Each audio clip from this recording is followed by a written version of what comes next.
copier la cuisine de quelqu'un d'autre et essayer de la faire à l'identique, je pense que c'est la chose la plus dure que j'ai jamais fait de ma vie, quoi. C'est de la folie.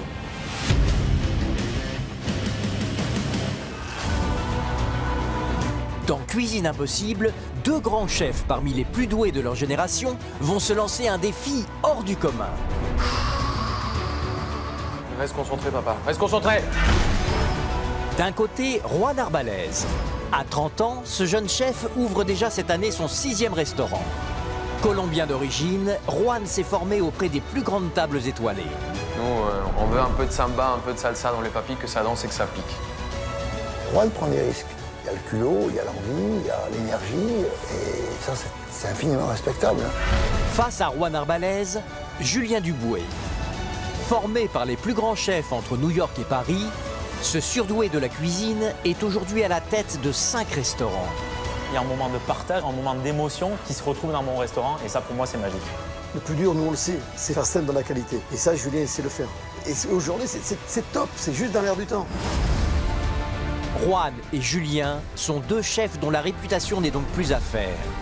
Et pourtant, ils vont ce soir se mettre en danger.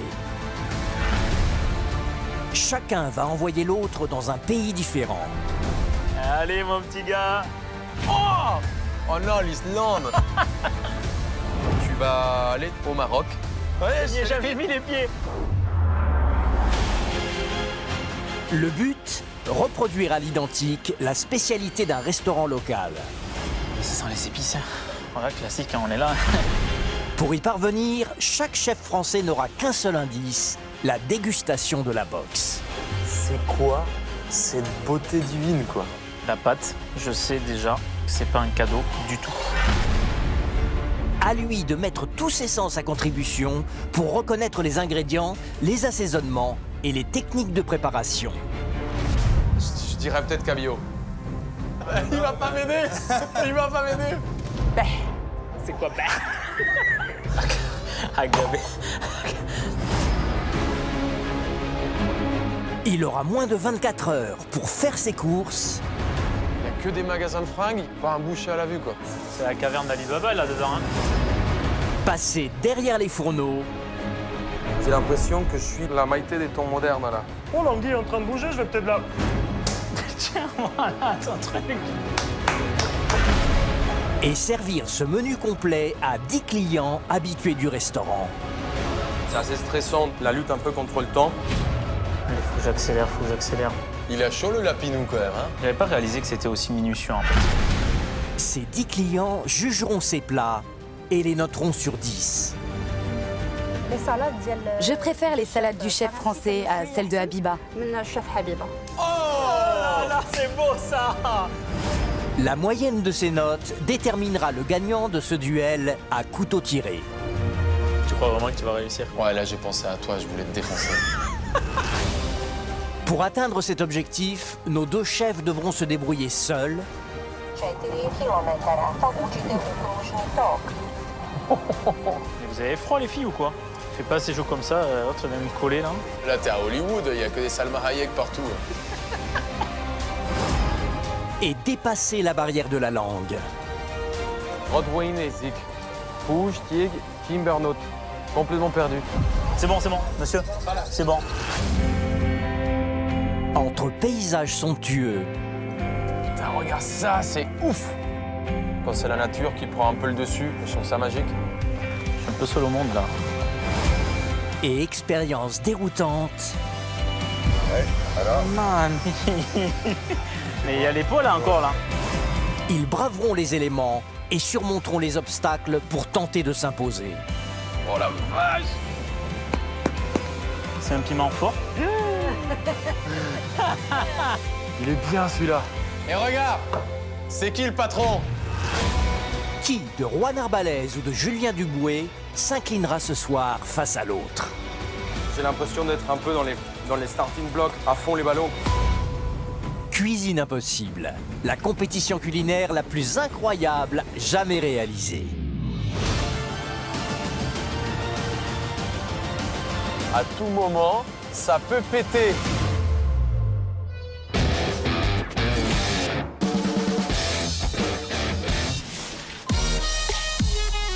C'est C'est sur la terrasse d'un hôtel parisien que les deux chefs en compétition ont rendez-vous pour découvrir leurs destinations respectives. Le premier arrivé sur les lieux est Juan Arbalez. Pour l'affronter dans ce défi culinaire inédit, un adversaire de taille, le chef Julien Duboué, 35 ans. T'es en train de cuisiner ou je rêve? Ouais. T'as vu ou pas?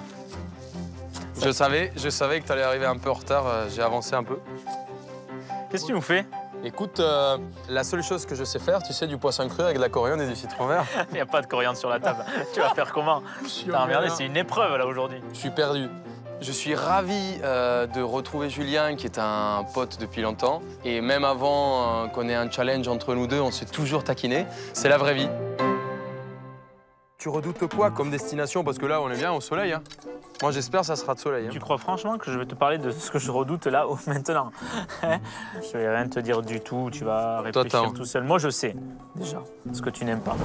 C'est une petite guerre qu'on va se lancer entre nous deux. Alors même si on se connaît parfaitement, la stratégie en fait pour battre Juan, c'est de le déstabiliser. Son point fort, c'est sa langue. C'est qu'il va arriver à parler à tout le monde pour arriver à refaire la recette parfaitement. Pour le déstabiliser, j'ai choisi un pays qui, j'espère, va le mettre dans le dur, dans le mal, quoi. Les points forts de Julien vont être qu'il a énormément voyagé, que c'est un gagnant, c'est vraiment un combattant. Bon, il en a pas beaucoup, en fait. Bon, mais on passe à table ou quoi? C'est le moment de la vérité. Avec une petite crainte quand même, hein? Bah, écoute, moi, j'ai quand même hâte. Toi, tu te sens bien ou pas? Non, mais j'ai hâte, mais en même temps, j'ai un peu la trouille. Toi, tu penses que tu vas où, toi? Je sais pas. J'ai peur du... Je pense que même avec tous les pays que Julien a fait, j'ai réussi à trouver la bonne destination. Il faut rendre la tâche difficile à celui qui est contre toi. La petite fessée pour moi, un petit juju. Bon, allez, vas-y, balance. Écoute. T'as encore une dernière chance pour abandonner, si tu veux. Allez, envoie, là. Oh, le Maroc. Oh, putain, j'y suis pas allé. Tu vas aller au Maroc. Ouais, je n'y ai jamais mis les pieds. Je te l'ai dit. Qu'est-ce que t'en sais? J'ai eu un voyage d'organiser là-bas. Écoute, j'ai mes... Je suis pas allé. J'avais personne un peu T'as des indices. Le Maroc, ça ne m'inspire pas beaucoup finalement. Donc il a tapé dans le mille. Je me doute bien qu'il ne va pas m'envoyer sur une plage et refaire un couscous. Ça serait trop facile ou alors il serait un peu con. Mais... Des pièges sur la cuisine marocaine, je pense qu'il y en a. Parce qu'il y a une vingtaine ou une trentaine d'épices là-dedans. La complexité, elle va être là effectivement. Je t'ai prévu un voyage, t'oublieras jamais. On verra. Mais je pense que je vais me démerder. Maintenant, c'est à moi là. On y va ou quoi? Eh ouais, hein. Franchement, je peux plus attendre. J'ai été sympa. T'as été sympa. J'ai dégainé le premier. Je pense qu'il va être très surpris de la destination. Ça va lui faire peur, ça va lui faire froid dans le dos, de suite. Allez, mon petit gars. Oh! Oh non, l'Islande. Ah la vache. Chaleur. Mais t'inquiète pas, regarde le soleil qu'il fait ici, c'est pas très loin finalement. Oh non. En plus, tu manges quoi en Islande? Tu manges pas. Je pense que Julien a choisi l'Islande parce que c'est un pays où il fait très froid. On va avoir du mal à trouver énormément de produits. Le défi est double parce que non seulement je dois découvrir la technique, l'assaisonnement et surtout des produits que je connais pas peut-être. Franchement, c'est très difficile d'imaginer ce qui m'attend. Allez, allons-y. Les dernières forces avant de partir. C'est bon comme ça. Je retire tout ce que j'ai dit. Tu sais encore cuisiner. Influent. Il est temps pour nos chefs de faire leurs valises. Juan ira donc en Islande et Julien au Maroc, à Fès. Dans quelques jours, ils se retrouveront pour partager ensemble le récit de leurs expériences et surtout découvrir qui s'en est le mieux sorti.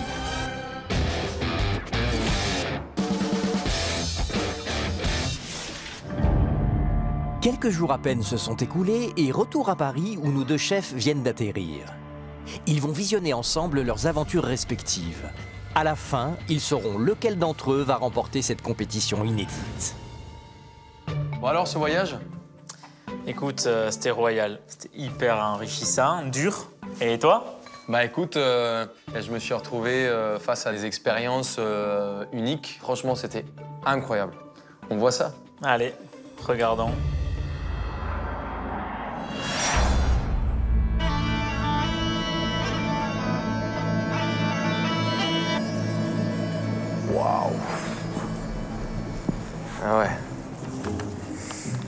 va pas mentir, il fait pas beau en Islande.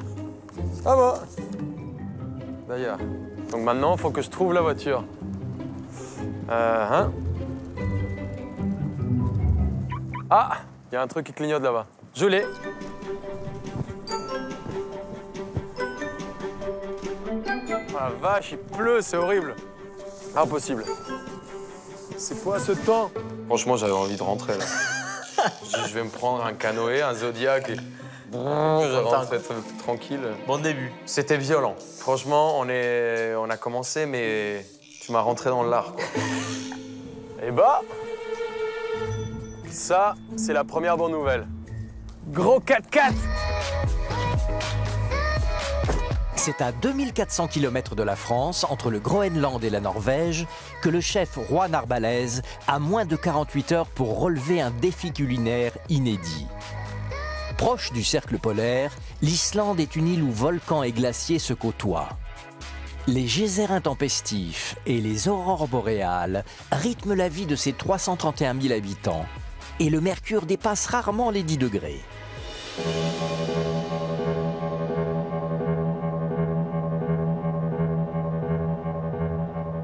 C'est assez bluffant, c'est assez unique.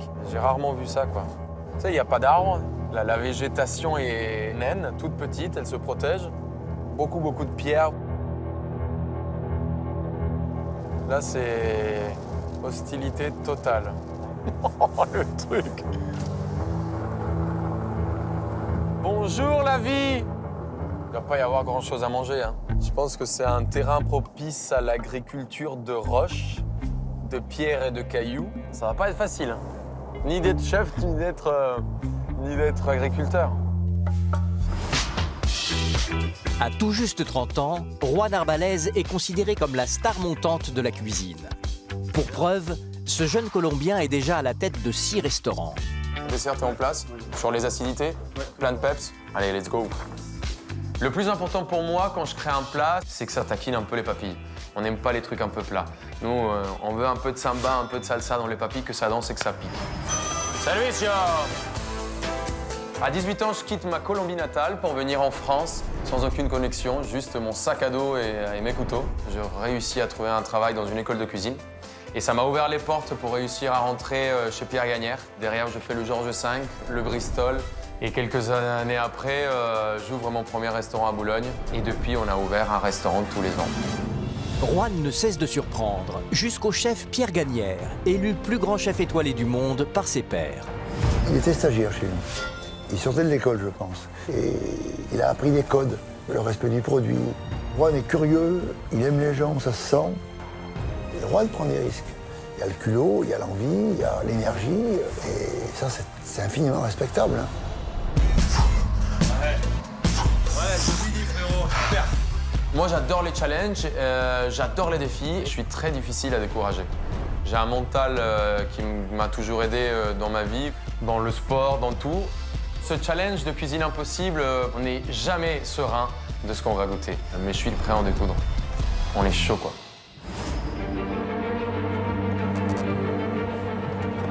Putain, regarde ça, c'est ouf! Putain, c'est lunaire, quoi. J'ai jamais vu des paysages comme ça. C'est malade. Bon, je pense que là, c'est vraiment l'endroit parfait pour découvrir ce qui m'attend. Bon, le moment de la vérité. Mon cher Juan, j'espère que tu es bien arrivé. Bienvenue en Islande. Tu vas rapidement comprendre que leur gastronomie est bien différente à la nôtre. Quant au défi qui t'attend, j'ai hâte de voir ta tête. Je ris déjà. En plus, je déteste son rire à Julien. Il a vraiment un rire, j'ai envie de lui mettre une claque, quoi. On se taquine. Tu vois, c'est celui-là? Ah, celui-là, c'est celui-là que t'aimes pas? Ta box t'attend maintenant au restaurant Matour Og Drikur, au cœur de la capitale. Bon courage. Bon, je commence à flipper vraiment du défi, quoi. Mais j'ai hâte de découvrir cette box. Nature Og Drikur. Le nom du resto. J'ai essayé de mettre dans le GPS, j'ai mis 25 minutes à pouvoir écrire le truc. Et le GPS était en islandais. Izađite na prvi izlaz u desno. Vozite 1,4 km, pa uđite u kružni tok. C'est pas possible. J'ai l'impression qu'on m'engueule à chaque fois qu'elle parle. Là, elle a dit prends à droite, tu vois. Mais tu sais que partout dans le monde, tu peux le passer en anglais ou Oui, en mais français. quand il est en islandais, il faut que tu comprennes où il y a écrit le langage. C'est faisable, ça, hein? Aurora Reykjavik. C'est au vieux port de Reykjavik, capitale de l'Islande au centre-ville coloré, où flotte encore l'âme viking, que Juan va se confronter au défi de cuisine impossible. Reproduire à l'identique un menu complet pour 10 clients habitués à déguster les spécialités typiquement islandaises de ce restaurant, véritable institution nationale.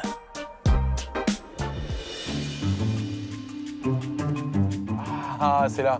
Matur og drikur. Matur og drikur. Matur og drikur. T'imagines le truc? C'est du langage de troll, le truc. Mais qu'est-ce que ça veut dire en français? Et ça veut dire nourriture et boisson. Matur og drikur. Bonjour. Hello. Bienvenue. C'est comment votre prénom? Alma. Alma. Nice Juan. to meet you. Enchantée, je suis la propriétaire de ce restaurant depuis 3 ans. For 3 years. This is a C'était une ancienne usine de séchage de morue et vous allez goûter la cuisine traditionnelle islandaise. Icelandic cuisine. Vous êtes prêts à goûter nos spécialités? Yeah, I'm ready. Thank you. C'est dingue. J'adore l'endroit. J'adore la déco. C'est un mélange entre la modernité et le côté un peu classique et traditionnel. C'est génial, quoi. Je m'appelle Johnny, j'ai 28 ans et je travaille ici depuis 6 mois. Les Islandais aiment les steaks, les frites. On est très influencé par les cuisines du monde entier. Car la cuisine islandaise disparaît peu à peu. Mais dans ce restaurant, on essaye de la faire vivre. On fait de vieilles recettes, rien de nouveau, rien de fantaisiste, mais on essaye de les moderniser malgré tout. On y prépare des têtes de mouton ou des testicules, ce qui peut paraître un peu étrange.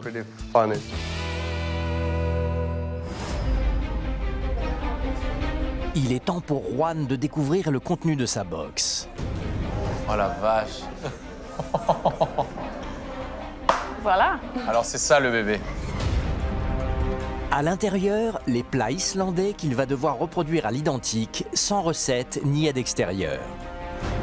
À lui d'en reconnaître les ingrédients, les techniques de préparation et les assaisonnements. Mais entre recettes typiquement locales et produits énigmatiques, l'exercice peut s'avérer particulièrement complexe. C'est ouf, c'est des choses que j'ai jamais senties. Bon, c'est parti, hein. Waouh! Oh la vache, c'est magnifique ça. C'est quoi cette beauté divine, quoi? Oh la vache! C'est dingue ça. Les plats que le chef doit reproduire sont une tête de cabillaud laqué avec une salade de pommes de terre et une gorge de poisson frit en tempura. Et juste à côté, j'ai une autre garniture. C'est magnifique. C'est tellement beau. Ça me met l'eau à la bouche. J'ai envie de manger.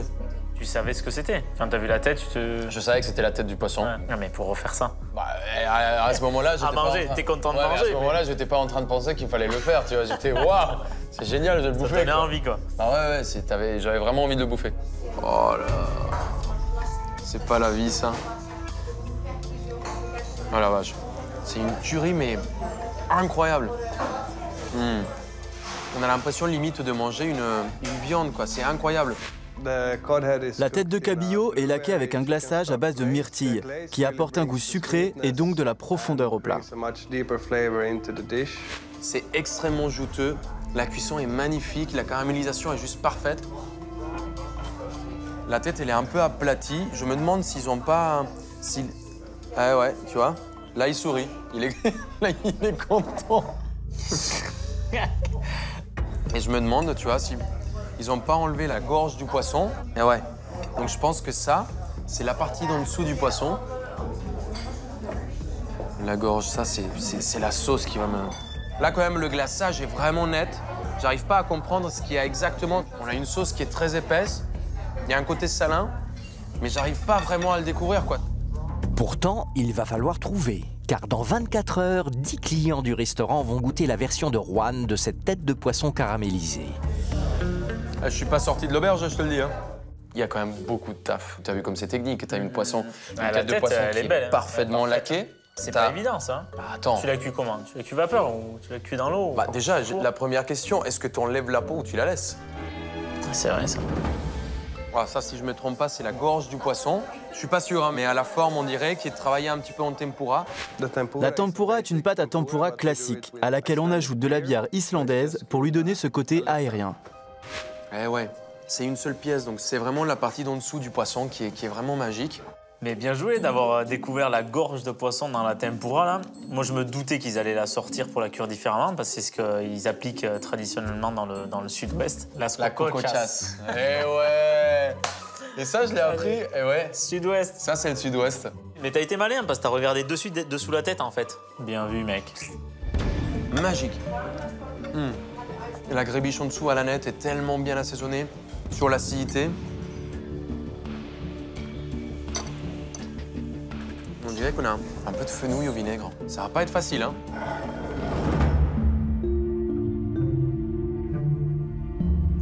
On dirait une salade de pommes de terre qui est assaisonnée avec des toutes petites capres séchées. C'est génial parce que, en général, la capre, nous, on la connaît au vinaigre, au sel, en saumure. Là, le fait de l'avoir en sèche, on a l'impression d'avoir une dynamique complètement différente sur l'assiette.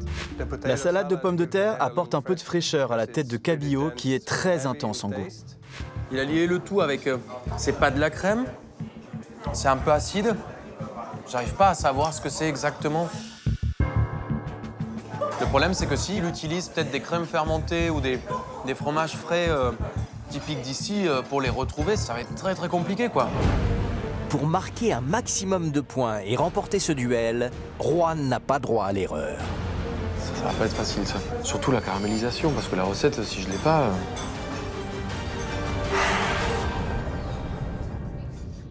J'étais perdu, quoi. Franchement, j'étais perdu. Johnny, enchanté. Comment ça va? Oh mon Dieu, c'est quoi ce chef? Ouais, mon gars. Regarde, le gars, il a des épées tatouées sur les oreilles. Alors, t'as une idée du poisson que c'était? Ah, I don't know. Je dirais peut-être cabillaud. Is that? Il va pas m'aider. Il va pas m'aider. Et voilà, et voilà. Mais c'était sûr, ça. Quoi? Mais arrête, toi, je te connais. Voir juste la cuisine pour qu'il m'explique, pour voir un peu. T'as toujours une petite besoin de tricher, en fait. Mais je suis pas allé pour faire des amis, je suis allé pour me gagner, moi. Par contre, à côté, il y avait un petit plat. Je crois qu'il y avait du fenouil un peu en pickles. Peut-être. Peut-être. Yeah. Il faudra voir. Est-ce que le fenouil pousse en Islande? Non. Je sais pas. Tu veux pas m'aider? Non, pas vraiment. Qu'est-ce que je fais ici? Merci beaucoup. Je te soutiens en tout cas. Merci beaucoup. Juan en sait désormais plus sur le défi qui l'attend. Dans moins de 24 heures, il devra cuisiner pour 10 clients habitués de ce restaurant. C'est vrai qu'après la dégustation et après toutes ces informations, j'ai besoin de souffler, de me vider un peu la tête, de voir un peu de nature pour pouvoir me mettre après à fond. Et je suis en train de préparer mon corps, mon esprit, mon âme, mon cerveau à ça, à affronter ce challenge. Alors avant de faire ses courses et de se mettre au fourneau, il s'octroie une pause à la mode islandaise. Non mais tu te fous de moi, toi. T'es pas parti faire une émission de cuisine, en fait. Tu rigoles. T'es pas parti pour faire à manger? Non, mais l'inspiration, ça, tu le comprends pas parce que t'es pas un artiste, mais... Tu vois, là, je me vidais la tête, quoi. Un besoin d'inspiration. Non, mais mec, je veux bien, la tête, tu te la vides tout le temps, toute la journée. Il y a un moment, il va falloir cuisiner. Tu comprendras pas. En Islande, les sources chaudes sont légion. Phénomène naturel, résultat du choc thermique entre terre volcanique et glacier, l'eau y est à 29 degrés. Avant de se lancer dans son marathon culinaire, Juan a donc cédé à l'appel de ce véritable rituel islandais.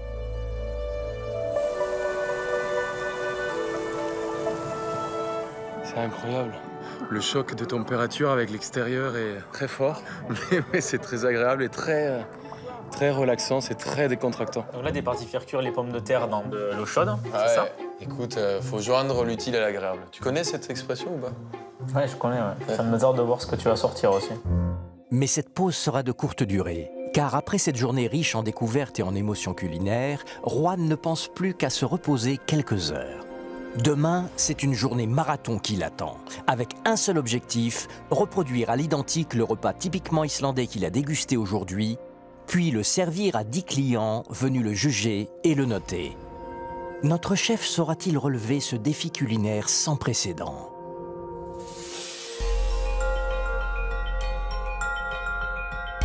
C'est le jour J pour Juan Arbalez. Et en ce matin froid et pluvieux, il a tout d'abord une première mission de taille, se procurer au plus vite les produits dont il aura besoin pour son repas du soir. Bonjour. Bienvenue. Comment ça va? Just fine. Très bien. On m'a dit que vous voudriez attraper du poisson. Alors allons-y. L'odeur des vieux bateaux, c'est magique. Premier challenge, trouver 10 têtes de cabillaud, élément phare du menu. Son adversaire, Julien Duboué, lui a donc prévu une sortie en mer à 6 h du matin et par moins 10 degrés.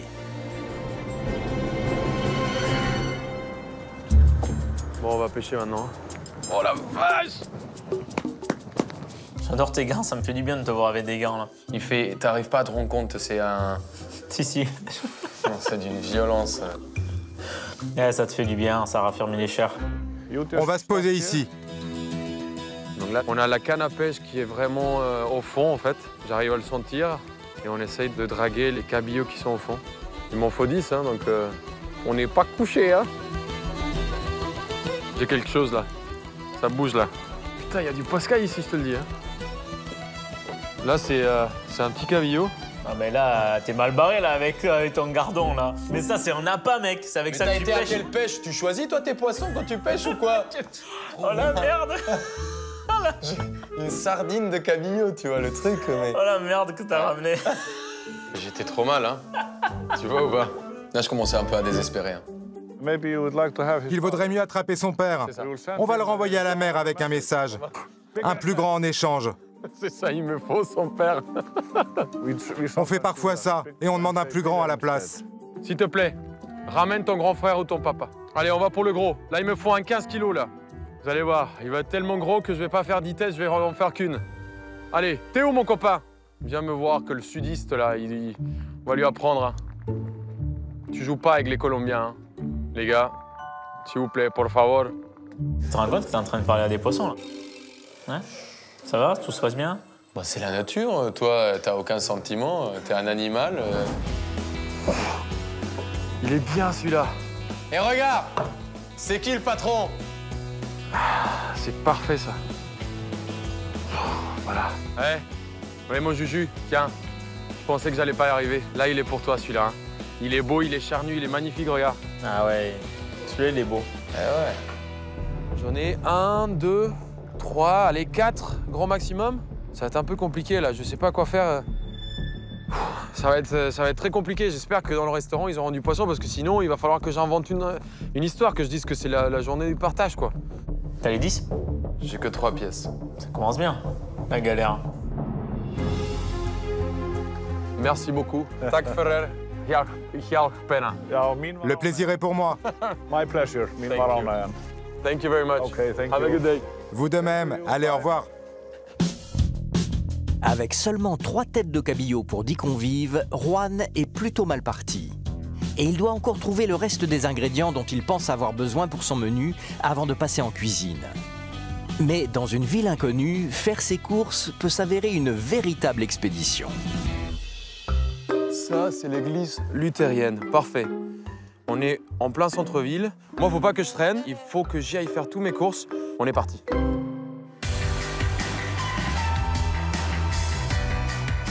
Alors, il me faut maraîcher, boucher. Si on trouve un crémier, fromager peut-être. Il faut un fromage frais.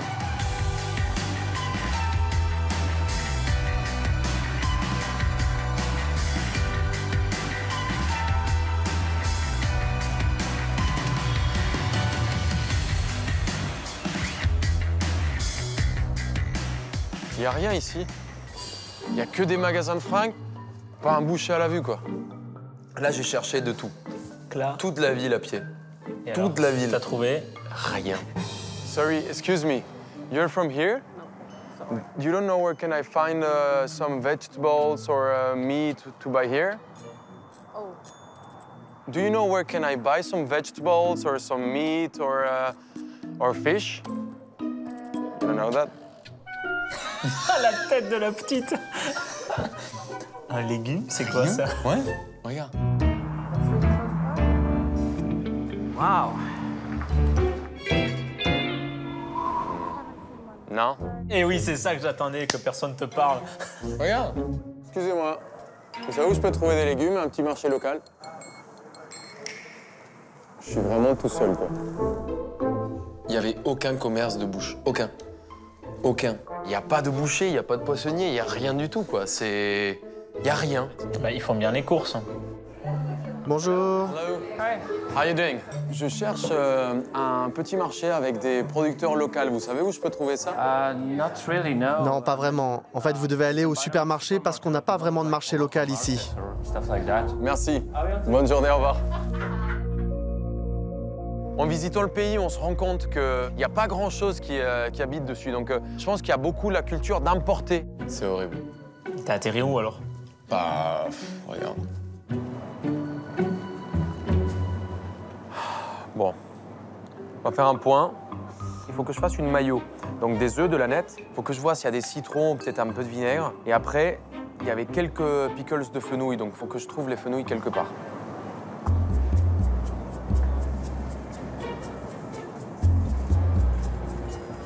Ça, c'est du réfort frais, quoi. Magnifique. Mais pas sûr qu'il y en ait. On n'a pas besoin. Bon, Johnny, il a cru qu'il allait me la faire à l'envers. Il m'a dit qu'en ce moment, il n'y avait pas de fenouil, mais j'en ai trouvé quelques-uns. En plus, ils sont tout petits. On va les faire au vinaigre, en pickles. Ça sera top. Je comprends rien du tout. Lette sosa, urvals, bacon. Tu vois, c'est le premier mot en Islande que je reconnais. Bacon. C'est la vie, ça. Qu'est-ce que tu vas faire avec cette poitrine fumée, là? Tu sais, sur la tête, j'avais eu un goût de viande. Et j'avais pensé à un laquage, à une espèce de bordelaise très réduite avec un peu de lard dedans. Je cherche le skyr. Le skyr est un fromage frais, un espèce de yaourt frais. Là, c'est ça. Isei skyr, proteinrikt in Fitalusten. Il parlait de local, ça doit être que ça. Ça peut pas être de cream cheese ou un autre truc. Je fais confiance à mon Johnny. Johnny Boss local. Skyr.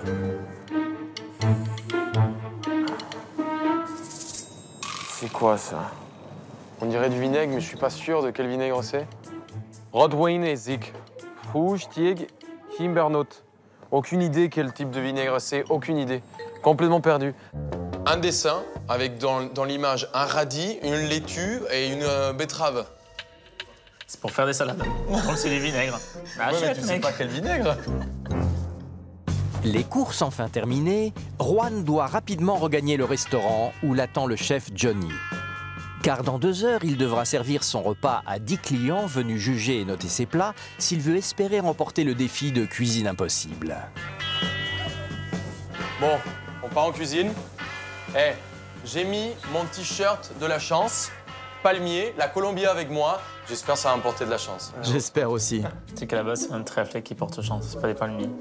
Ouais, moi, je dis ça, c'est ici. Mais... On est parti. Maintenant... Comme ça, tu ressembles à mon commis. Je vais te laisser commencer. Je reviens dans quelques minutes pour jeter un coup d'œil. On a 10 personnes qui viennent goûter ta version des plats dans 2 heures. Alors c'est intérêt à être bon. Merci beaucoup. Juan a déballé toutes ses courses, mais sa virée en mer du matin n'a pas été aussi fructueuse que prévu. Heureusement, le chef Johnny a décidé de l'aider un peu. Wow. Je t'ai trouvé d'autres poissons. Ça, c'est des vrais bébés, ça. Grand, petit, moyen. C'est tellement frais. Moi, j'en avais 3, ils étaient de la bonne taille, mais là, c'est parfait, quoi. Merci, Johnny. De rien. Thank you. Juan commence par l'élément principal de son menu, la tête de poisson laquée. Une spécialité dont le chef local nous révèle les étapes de préparation. Pour préparer la tête de cabillaud, il faut en retirer la peau, laquer la tête, la faire cuire au four et la brûler au chalumeau avant de la servir au client. La plus grosse difficulté, c'est de trouver la bonne cuisson. Il faut faire très attention à ce que la chair ne se détache pas et qu'elle reste bien ferme. Là, j'ai un doute parce que je sais pas s'il enlève la peau de la tête. Je sais pas s'il la laisse. C'est quelque chose qui est pas facile à faire en plus. Au couteau, ça vient pas facile. Hein. Ouais, quoique. Ça fonctionne pas si mal que ça. Quand j'ai goûté la tête la première fois, j'ai eu l'impression que la chair était vraiment très fondante. On tapait directement dans la chair.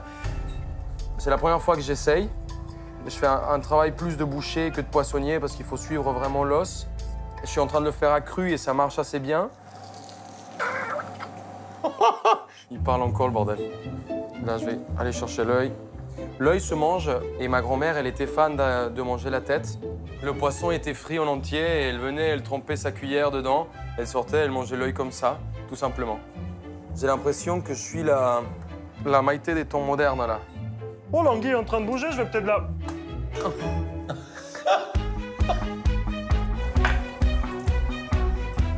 Voilà, notre première tête. Juan, comment ça va? Johnny, vraiment, c'est la première tête que je fais de ma vie. J'avais jamais épluché une tête comme ça. Tu penses que c'est bien fait? Oui, presque. Mon équipe épluche, nettoie et assaisonne chaque tête en 1 minute. 1 minute par tête. Do you boil it? Je sais pas. J'ai 12 têtes, donc je pense que je vais essayer quand même une pour voir si ça va plus vite. Je vais juste ébouillanter très rapidement, un peu comme des tomates, parce que je veux pas que ça soit cuit, quoi. Ouais, ça va beaucoup plus vite. Je vais essayer comme ça. Juan a choisi de blanchir les têtes quelques secondes pour gratter la peau. Et ça fonctionne mieux que ce que je pensais. Le danger, en les mettant à bouillir avant, c'est que la chair du poisson commence à se détacher. Quand tu la cuis, c'est plein de petits os. Et quand tu cuis un peu, en fait, la tête, elle commence un peu à se défaire. Donc il faut vraiment faire attention à pas la faire cuire très longtemps, quoi. Donc ça, c'est un truc que je... Au moins, t'as gagné du temps. Je gagne un peu de temps, ouais. Mais il reste encore à Juan à récupérer la gorge pour son deuxième plat, le beignet de poisson en tempura. C'est une des pièces les plus nobles qu'il y a dans le poisson. On le travaille énormément dans la cuisine espagnole. Ils appellent ça la cocochas. C'est hyper bon si on le travaille à la plancha. Il faut que les cuissons soient très fortes. J'adore quand c'est saisi. On peut les faire aussi au barbecue. C'est un morceau qu'en général, les poissonniers ils jettent à la poubelle et c'est un peu dommage parce que c'est vraiment magique, quoi. Je préfère ça au filet, moi, tu vois. Je vais démarrer ma sauce pour les têtes. Je démarre le caramel. Il faut vraiment que je sois vigilant. Hop là, un petit vin rouge. Je déglace. Je vais mettre un tout petit peu de lard à infuser dedans, dans ma cuisson. La vraie recette du glaçage, c'est du fond de volaille et de la réduction de myrtille avec du miel et du vinaigre. C'est ce qui fait la finition du poisson et la profondeur des saveurs. Le myrtille. Chaud pour trouver ça. Quand j'ai goûté, j'avais le goût de la viande avec un goût un peu sucré, limite un peu vineux. Donc tu vois... C'est la couleur, je pense, qui t'a trompé, non? Ça m'a trompé, mais aussi le goût, parce que t'as quand même de l'acidité. Lui, il rajoutait du vinaigre. Il a du miel, donc t'as aussi le sucré. T'as la couleur. Comment tu découvres que c'est de la myrtille ou peut-être en allant dans un spa, à se baigner, à faire plouf dans une eau chaude. Ça peut venir, ça peut-être. J'aurais pu aussi tricher. D'aller se balader, d'aller lui parler, d'aller regarder ce qui se passe dans une cuisine. Non, ouais, en se baignant, en faisant plouf dans une eau à Qu'est-ce que j'aurais pu faire? Ça vient tout seul. Comment t'aurais pu le trouver? Ça vient tout seul. Je vais mettre un tout petit peu de musique.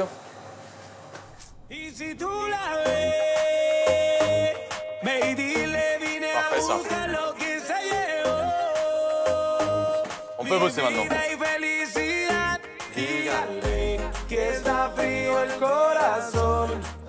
C'était des vacances, le Latina in Islande. Tu crois que t'es en vacances? J'ai passé très longtemps seul, c'était difficile à vivre. Hein. Je l'ai hyper mal vécu. Tiens. Arrête ça, toi. Alors que le glaçage pour ces têtes de cabillaud réduit, Juan attaque la sauce qui accompagnera le beignet de poisson à base de mayonnaise et dont voici le secret. La gorge de poisson est servie avec une sauce rémoulade au réfort. Sans le réfort, la sauce ne serait pas une rémoulade au réfort. Donc là, il est en train de râper du réfort. T'en as mis, toi? J'ai pas mis du... Bah non, il y en avait même pas. Si, il y en avait. Je l'ai vu en plus au supermarché. Je l'ai vu au supermarché. Bien sûr, ils étaient daubés. Ça, c'est du réfort frais, quoi. Magnifique. Mais pas sûr qu'il y en ait. On n'a pas besoin.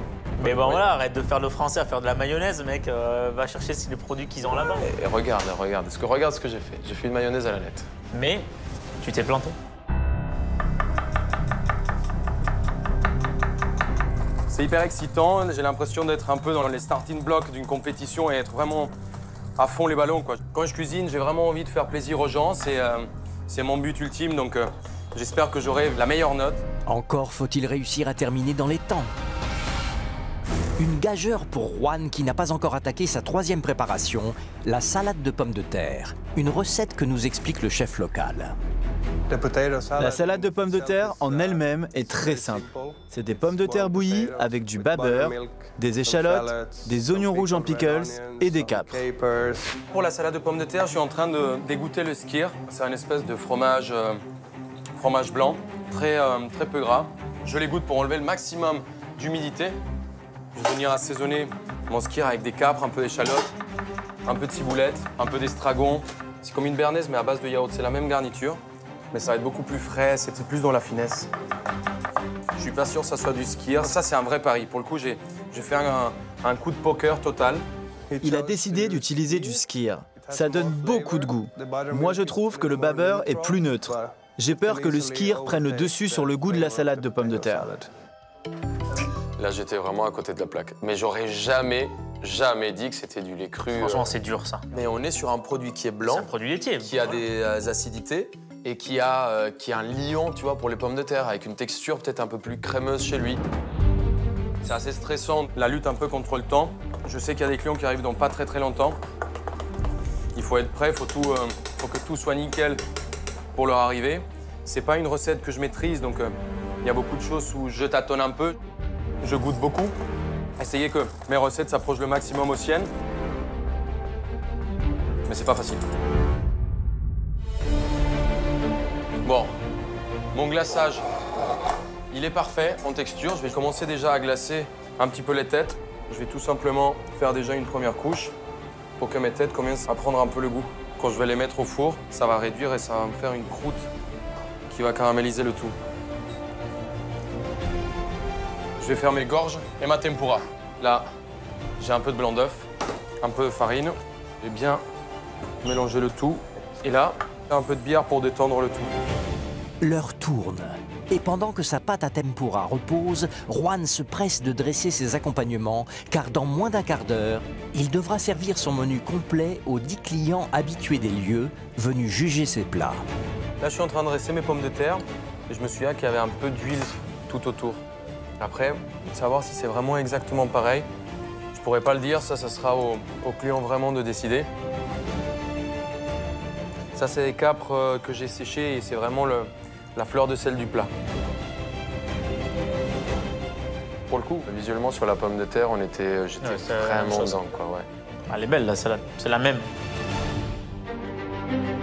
Alors qu'en cuisine, Juan Arbalez met les bouchées doubles, en salle, les 10 clients s'installent pour une dégustation en 2 temps. Avant de juger les plats du chef français, il s'attelle à goûter ceux signés par le chef islandais, afin de les comparer.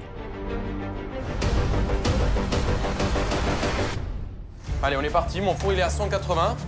Ma sauce, elle est assez réduite. Hop là. J'ai mis une petite noisette de beurre pour la faire bien briller. Et là, je vais laquer mes têtes. Je pense que je suis pas loin au niveau de la texture qu'il voulait. J'essaie vraiment de faire pareil. Reste concentré, papa. Reste concentré. Et là, tu viens de prendre des vitamines ou parce que tu as l'air un peu plus énervé, là? Bah, je suis un peu... Ça chante plus, là. L'heure, elle arrive.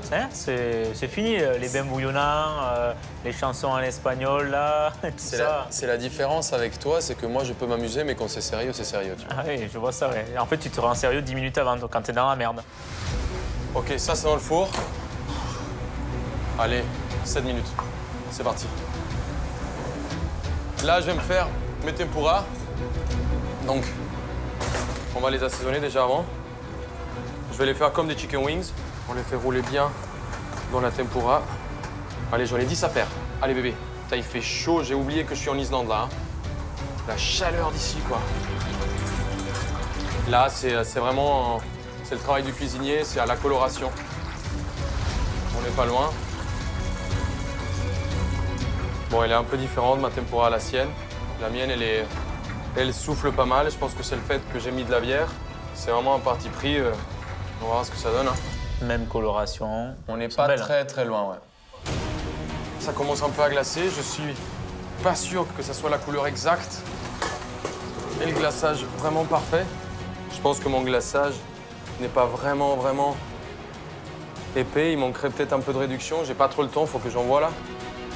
Je l'ai fait plusieurs fois pour que le glaçage vienne caraméliser bien la tête. Allez, on va les transporter avec délicatesse. Juan est un très bon chef. Je constate qu'il a un très bon palais et une grande connaissance des produits. Ce ne sera pas fait comme nous, évidemment. Je ne dis pas que ce sera mauvais, mais ce ne sera pas pareil. Mais j'ai hâte de voir ce que ça va donner. Tu crois vraiment que tu vas réussir? Ouais, là j'ai pensé à toi, je voulais te défoncer. Ça y est, Juan envoie ses accompagnements en salle. Mais il doit encore finaliser sa pièce principale. Là, je suis en train de caraméliser un petit peu à la torche. Je vois que mon caramel est un tout petit peu plus liquide que le sien. Je me souviens que sa tête était vraiment caramélisée très fort. J'essaye de faire vraiment que ça se ressemble le plus. Oh, t'as triché. Pourquoi? Comment tu fais le chalumeau, là? Qu'est-ce qui t'est passé par la tête? Bah, la première fois que je vois la tête, tu vois qu'il y a une caramélisation qui est hyper homogène et t'as des endroits un peu limite crème brûlée. T'es en train de raconter du pipeau. Je te jure, Fais pas du pipeau à moi, toi. Mais tu rigoles ou quoi? Ouais, ton cinéma. C'est pas parce que t'as pas un palais que les autres peuvent l'avoir. Tu l'as vu au pass, là. Mais tu rigoles ou quoi?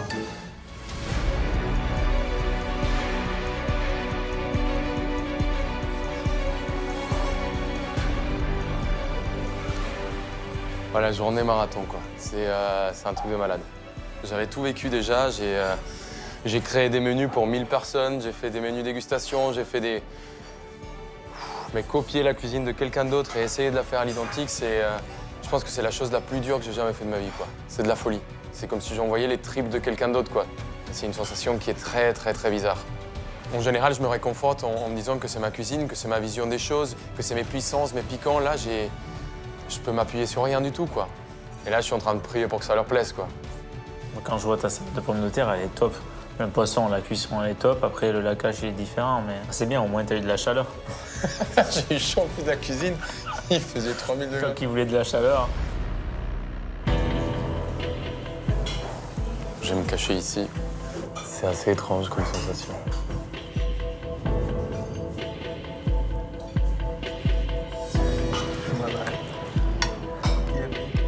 Ils sont tous des têtes de poker. Tu sais, les gars, ils disaient pas rien. Mais moi, ce qui me rassurait, c'est qu'ils ont quand même... Ils ont goûté, ils ont continué à manger. Et ça, c'était rassurant. Visuellement, c'est quasiment pareil. Mais c'est un peu effrayant vu de face.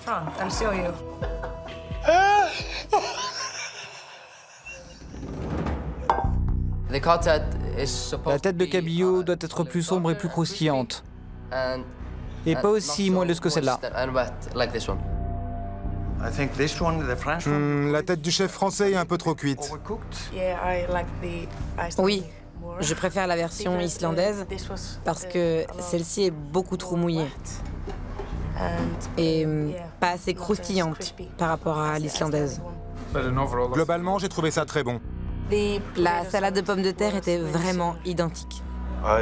Je n'ai trouvé aucune différence, ni entre les salades de pommes de terre, ni entre les tempura. Donc c'est du très bon travail pour quelqu'un qui n'est ici que depuis 24 heures. La dégustation terminée, les 10 clients vont maintenant noter sur 10 les plats de Juan Arbalaise.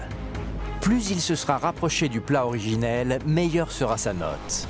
Alors combien le chef français va-t-il récolter de points? Bon, ben Juan, ton sort a été scellé en Islande. Tu peux ouvrir. T'es prêt? Let's go. Qu'est-ce que t'en penses, toi? Écoute, je pense que j'étais pas trop loin, mais j'ai quand même loupé le glaçage qui était pas vraiment exact. Je pense que moi, j'aurais un 6, voire un 7. Normal. Première, ben tu vois, c'est pile poil dans ce que tu dis. C'était un 7 pour commencer. 7 encore. 6. Ah 8. Oh Un 8. Oh, franchement, c'est beau. Ce qui nous donne une note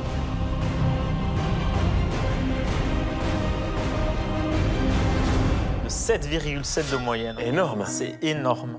J'attendais à faire 6, tu vois, je m'attendais pas à faire plus, parce que c'est très difficile, c'est quand même un exercice où t'es jugé par rapport à des choses que tu connais pas.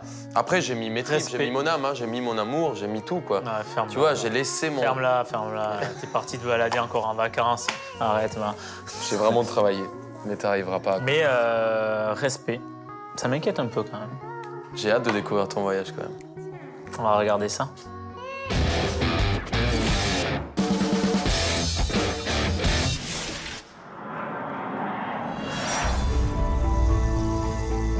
Pour que la surprise soit totale, c'est les yeux bandés que Julien Duboué va entamer son aventure au Maroc, au cœur du parc naturel de Tazeka, dans le Moyen Atlas.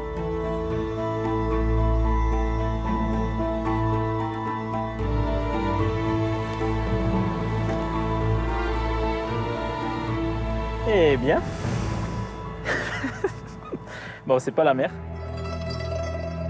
Je suis devant un lac, mais je ne sais pas du tout où je suis en fait. Donc le problème, il est là. Hein. Là, il n'y a pas l'air d'avoir grand-chose. Il n'y a pas une seule baraque à faire, voilà, à vue. Ah ouais. Mais t'as vu l'endroit, c'est quand même beau. Bah ouais, mais merci pour ça. Mais moi, je suis pas comme toi. Moi, j'aime bien mettre bien les amis. C'est ça la différence entre toi et moi. Alors, voyons voir cette lettre du copain. Alors, cher Julien, je sais que tu n'as jamais mis un pied au Maroc. Alors, je te souhaite la bienvenue dans ce magnifique pays. Tu te trouves en ce moment même dans le parc national de Tazeka, une sublime réserve naturelle à 2 heures de Fès. Tu as rendez-vous au cœur de la Médina de Fès, au palais des Mérinides. Je savais pas que tu savais lire quand même. Par contre, t'as trouvé le short le plus rose que t'as trouvé pour aller au Maroc. T'as cru quoi? T'es cru dans la Dour ou quoi? En fait, vu que tu sais que tu vas rien pouvoir dire sur ma cuisine après, t'essaies de charrier sur les habits là. Non.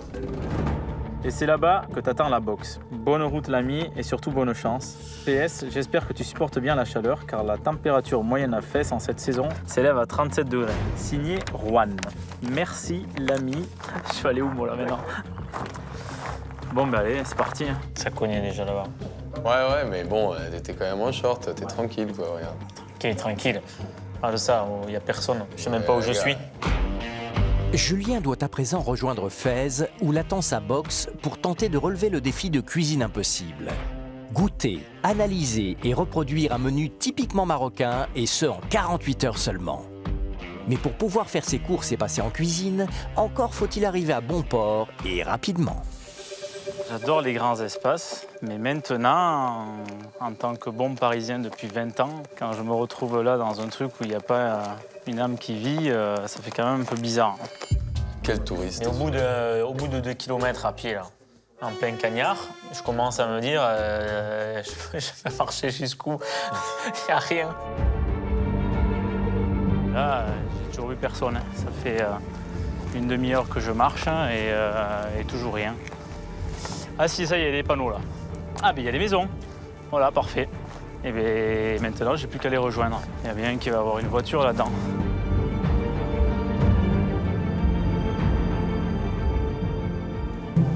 Bonjour. Ah, vous parlez français? Ah, un peu? Ah, ben je suis heureux comme tout alors. Julien, vous travaillez ici?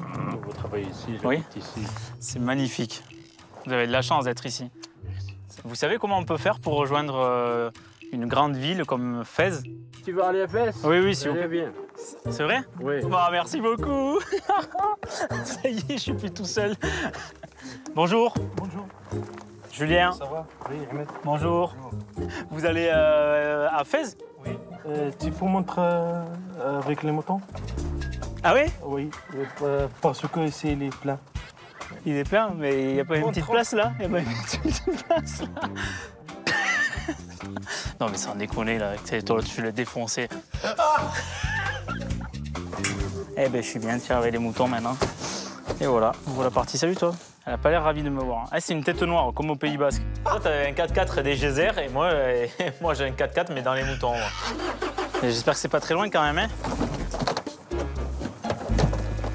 Merci beaucoup.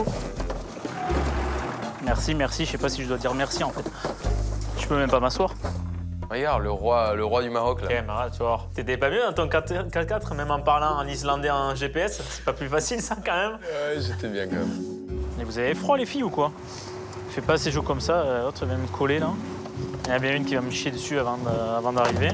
Non, mais arrête ça, et puis on n'a pas pris l'autoroute, hein. Tu dis landais, mais t'es pas un gars du pays, toi. T'es un gars de la ville. Juste les pots pour se les mettre dessus, c'est tout. À l'arrière de son camion, Julien semble bien loin de son quotidien de chef à qui tout réussit. Mais une chose est sûre, ce jeune prince de la bistronomie française a toujours su rebondir et il le prouve depuis 10 ans. J'ai bossé que dans des étoilés pendant une dizaine d'années, mais j'allais manger chez des copains, dans des bistrots, chez Christian Etchebest, chez Yves Candebord, toute cette clique de bistrotiers. Je me retrouvais dans cette cuisine conviviale, de partage, donc ça a été un peu le déclic, quoi. Bon, ça, on fait rien dessus, hein. Et on va le mettre entier au barbecue tout à l'heure, hein. Le produit, pour moi, il est hyper important parce que je suis né là-dedans. Je viens pas d'une famille de restaurateurs. Mon père était ouvrier en métallurgie. Mais quand il rentrait du boulot, il s'attachait à cultiver énormément de produits à la maison. Des arbres fruitiers de partout. Il faisait même éclore ses œufs. C'était la folie. Yves Candebord, chef de file de la cuisine de bistrot, ne tarit pas d'éloges sur son petit protégé. Quand j'ai vu Julien pour la première fois, j'ai vu Candebord arriver en 80 à Paris. Voilà. À 20 ans, il avait déjà sa touche, on le sentait. Julien, il a le bon sens paysan. C'est-à-dire qu'il fait partager son histoire. Parce qu'il s'est assemblé une atmosphère, des produits pour le bonheur du client. Le plus dur, nous on le sait, c'est faire scène dans la qualité. Et ça, Julien sait le faire. Et aujourd'hui, c'est top, c'est juste dans l'air du temps. L'important, c'est participer. Alors, je pense que c'est bien, mais pour les autres. Même pour une putain de partie de squash avec mes potes, il faut que je gagne. Parfois, je devrais me calmer, justement. Là, j'ai fait un club sandwich revisité de façon sud-ouest. Le défi cuisine impossible, évidemment, j'ai quelques craintes parce que si je me retrouve avec un produit que j'ai jamais vu, ça va pas être tout simple quand même l'histoire. Après 2 heures de route, Julien Duboué arrive enfin aux portes de Fès. Alors, je vais où, moi, maintenant? Là, j'avance tout droit dans la rue. Oui, allez.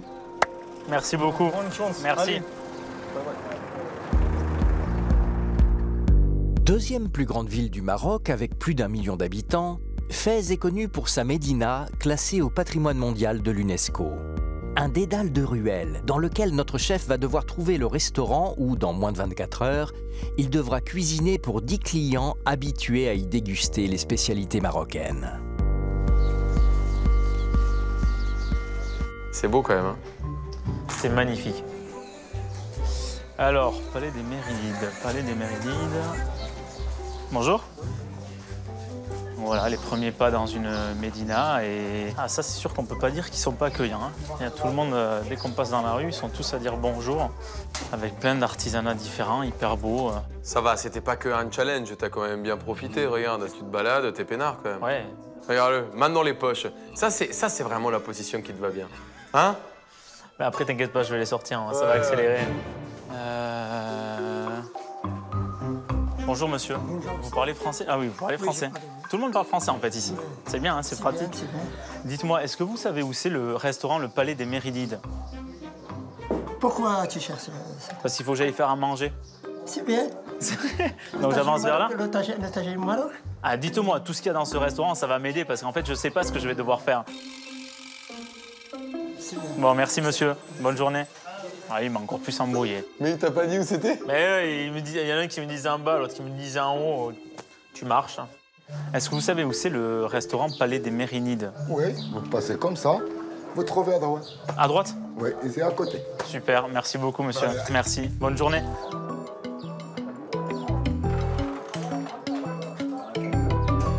Bonjour. Bonjour. Vous parlez français? Un peu. Vous savez où c'est le Palais des Méridides? À peu près à droite. À droite, là? En descendant, donc je continue à descendre? Oui, à descendre un peu, vous trouvez à droite. À droite? C'est même pas 100 mètres. Super, merci beaucoup.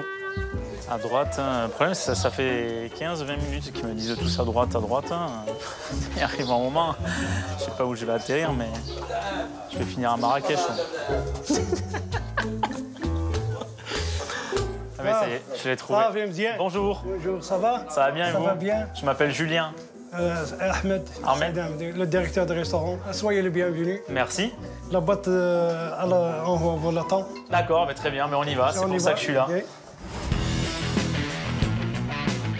Je m'appelle Abiba. Ça fait 14 ans que je travaille au restaurant Les Mérinides en tant que chef et j'ai 46 ans. On y fait toutes les spécialités marocaines. La pastilla, le ramsla, le zalouk, la chouchouka. Dans la cuisine marocaine, les épices jouent un rôle très important. Ici, à Fès, on cuit beaucoup de choses dans les fours publics ou du boulanger plutôt qu'à la maison. Les pastillas, la viande, le poulet, le pain, c'est vraiment l'idéal.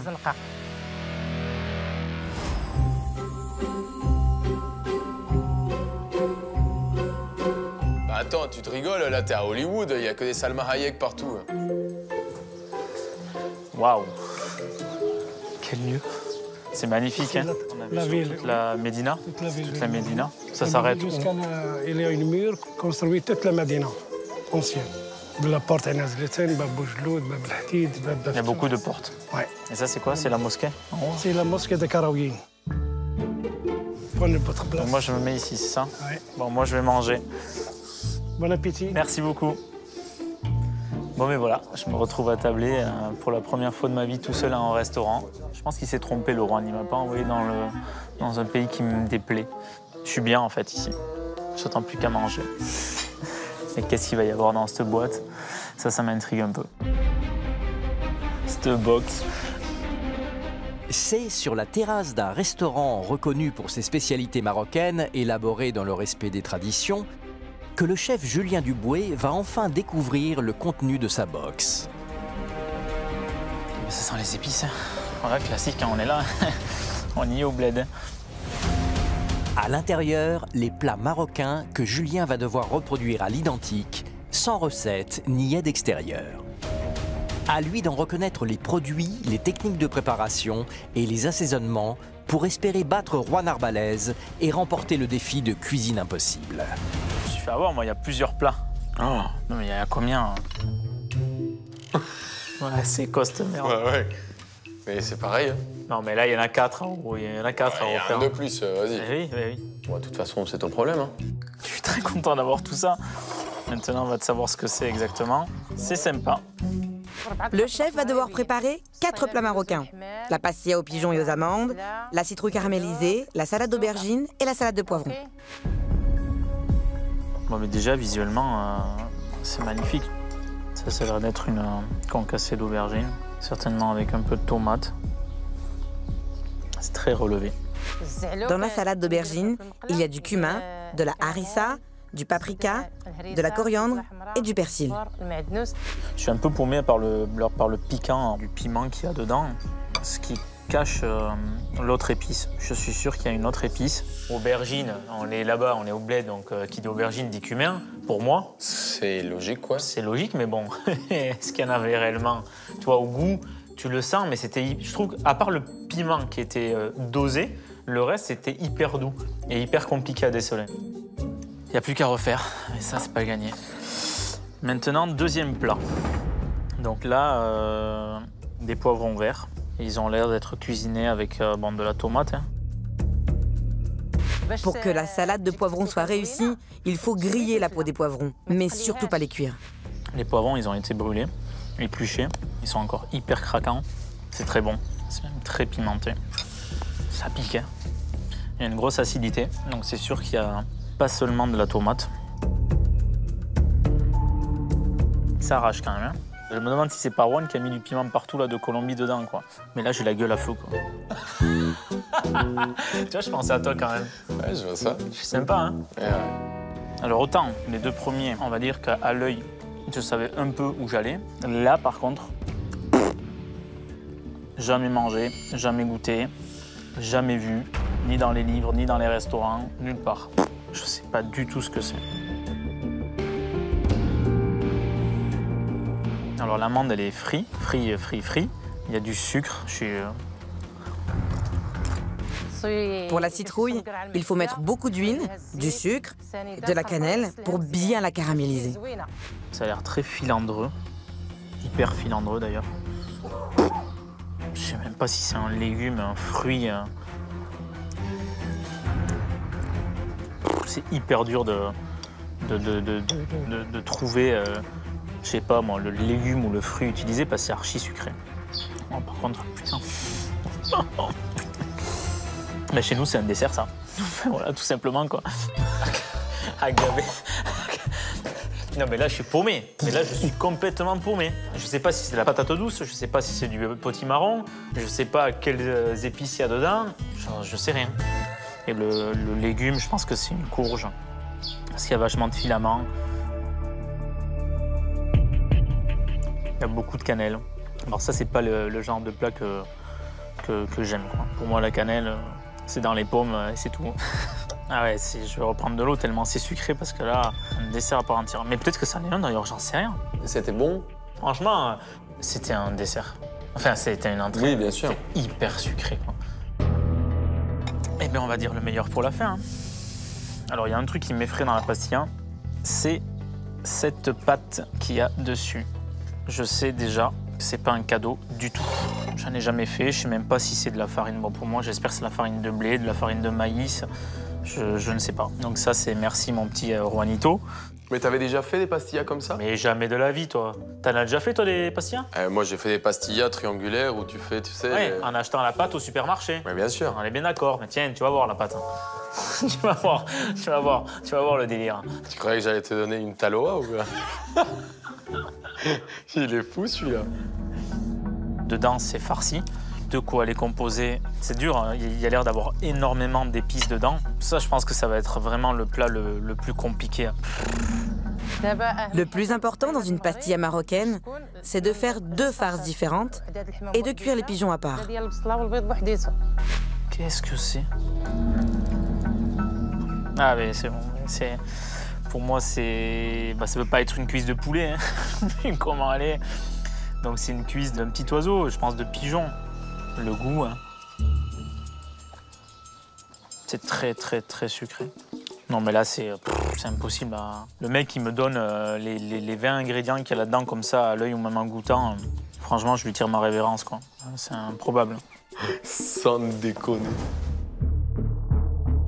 Il y a un truc qui est très bizarre, c'est tous ces petits points blancs qu'il y a partout, là. C'est de l'œuf qui sert à lier toute la farce. Donc il y a des pigeons, il y a des amandes, il y a de l'œuf, il y a beaucoup d'herbes puisqu'il y a beaucoup de verre. Et comment ça a été monté? Tout a l'air d'être collé dessous. Donc après, c'est bien fait. Hein. Oh, puis j'en ai marre de disséquer. Ça, c'est frit. Hein. Là, on y est. Il y a de l'huile, il y a du sucre. Il va bien falloir que je trouve 10 kilos de miel, non? Franchement, c'est compliqué. Julien n'emmène pas large. Pourtant, dans 24 heures, il devra servir des pastillas aux pigeons identiques à celles-ci aux 10 clients venus le juger et le noter. À lui d'en élucider tous les mystères de préparation s'il veut espérer remporter la compétition. Je me tape 4 plats avec 18 épices, sans déconner. Je sais pas, il doit me manquer des trucs, mais franchement, déjà, je me suis régalé. Après, de là à dire que je vais arriver à le refaire exactement pareil... C'était hyper beau, quand même. Hyper bon. Mais je t'ai dit. C'était super bien dressé. Mais c'est ça la différence entre toi et moi, c'est que moi, je suis sur la gentillesse, toi, t'es de la méchanceté. Hein. T'es tout de suite à taper, même les potes, tu vois, c'est ça que j'arrive pas à comprendre. On est amis depuis combien de temps? Toi, t'as voulu me déglinguer direct. Moi, je voulais que tu passes un bon moment. Mais il faut que tu souffres un peu. Toi, t'aimes les challenges? Les challenges. Quoi, c'est vrai? C'est quoi ces trucs-là? Challenge, but in French. Voilà. Bonjour madame. Bonjour. Merci beaucoup. C'était très bon. Merci. C'est elle la chef. J'ai récolté plein d'indices, tu vas voir. C'est vrai? Elle m'a tout dit. C'est quoi les épices que vous utilisez? Ouais, débrouille-toi. Ushia, Habiba. Mais t'es vraiment un escroc. Et tu me prends la tête tout à l'heure à me dire pourquoi tu poses des questions. Mais tu rigoles. Ouais, mais t'as quand même posé les questions, escroc. Tu me prends la tête, regarde. Je peux quand même user du peu de charme que j'ai. Tiens, regarde ce qu'elle m'a fait. Comme ça. C'est ça qu'on m'épice. Comment?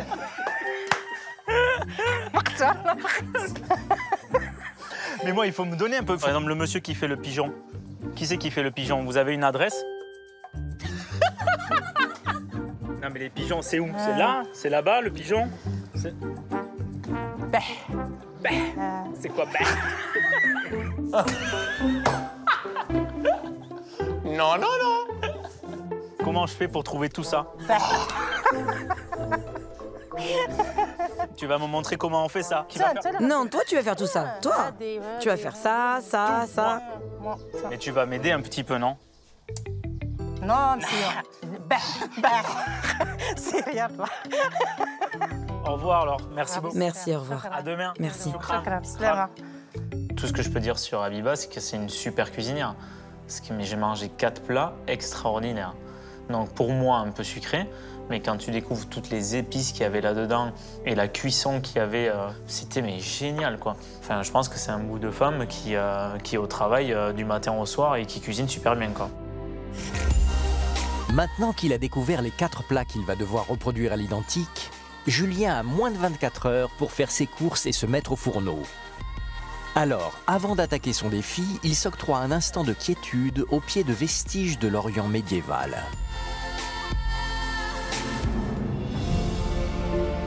Demain, ça va être très compliqué. Ben voilà, c'est mon job, c'est pour ça que je suis là. Je vais relever le défi et ça me tarde vraiment d'y être. Le soleil, je vais regarder se coucher. Moi, je suis pas parti à la piscine, je suis pas parti à la plage. Je n'ai pas pris de bain, moi. Je suis pas allé dans les geysers, je me suis pas baladé, je n'ai pas parlé à mon GPS. Bah non, et t'avais bien discuté avec tes moutons déjà.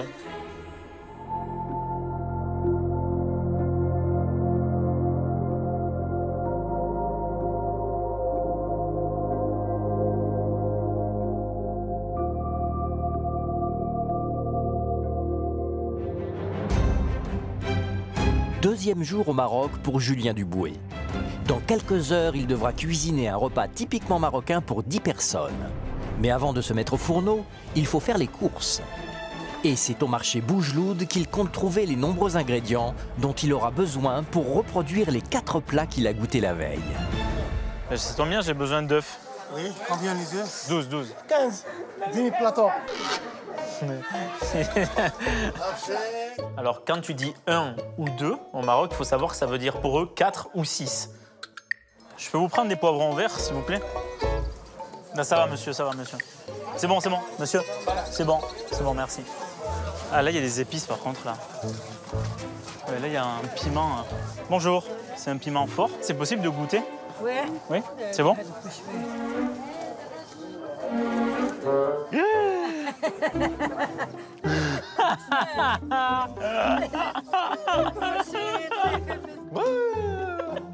Mais ça a arraché. Non, mais toi, tu rigoles, mais il n'y en a pas les comme ça en Colombie. Hein. Moi, je n'en ai jamais goûté. Hein. En plus, il n'est pas rouge. Regarde, il est orange, le truc. Orange, je me dis, ça va. Oh, les touristes, quoi. Oh là là, l'odeur du cumin, c'est incroyable. Oh.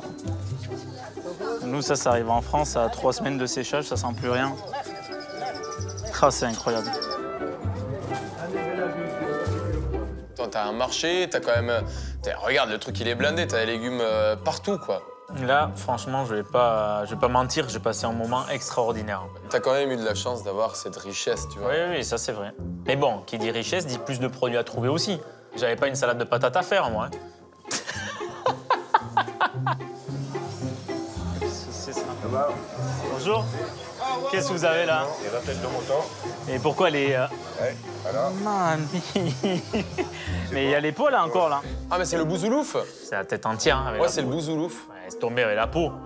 Ouais, c'est le bouzoulouf. Ouais, moi des têtes d'agneau j'en mange, mais avec la peau... Moi j'ai déjà mangé le bouzoulouf, c'est quand même bon. Et il y a quoi dans l'eau? C'est juste de l'eau là? Non, c'est de l'eau. Que de l'eau? Que de l'eau. Et là maintenant tu mets rien? Il n'y a rien dessus? Voilà. On mange les yeux encore. Les yeux? Oui. Non. Enlève le noir que dedans. Les yeux quand même... Tu peux goûter ça. C'est l'œil là? Ouais. Tu l'as mangé? Ouais, je lui ai donné à lui d'abord, pour voir s'il allait être malade. Très délicieux. Ah, c'est bon, hein? En fait, ça me rappelle la texture de... Comme les pieds de mouton. Oui. Un peu comme les pieds, c'est très gélatineux. Comme ça, les gens enlèvent celle-là. On peut manger comme ça, de toute façon, on met les doigts là, non? C'est bon. Oui. Ça a l'air vraiment bon. Moi, j'ai déjà goûté. Et c'était très bon. Très frais, très bon, et pas du tout fort, en fait. Je cherche des pigeons. Vous en avez ici, là? Oui. Dans 1 heure, vous pouvez me les amener? Ah super, merci beaucoup. Ah ben tiens, je vais prendre de l'huile d'olive. C'est la caverne d'Ali Baba là-dedans. Hein. Il y en a beaucoup d'épices. Hein. Oui, il y a beaucoup d'épices ici. Ouais. C'est ça qu'il me faut là. Des ras hanout. Ah, des ras hanout. Ouais, super. Ben, je vais prendre ça aussi. Et ça, le sucre, je peux le prendre aussi? C'est bon ça? Pour la pastilla? Oui. Ouais? Oui, à la fin, je vais faire Ah bien, il va me dire la recette, c'est parfait. Oui, je connais. Ah, tu connais? Ah oui, le pastilla. Donc le hazelnut, tu en mets dans la pastilla? Oui. Ah, Ma ben, maison, on va faire ça. Donc c'est bien, si je prends ça, c'est bien. C'est bien. Oh, il cherche encore à tricher. Il cherche encore à tricher, Duboué. J'ai hâte de te voir en cuisine quand même. Hein.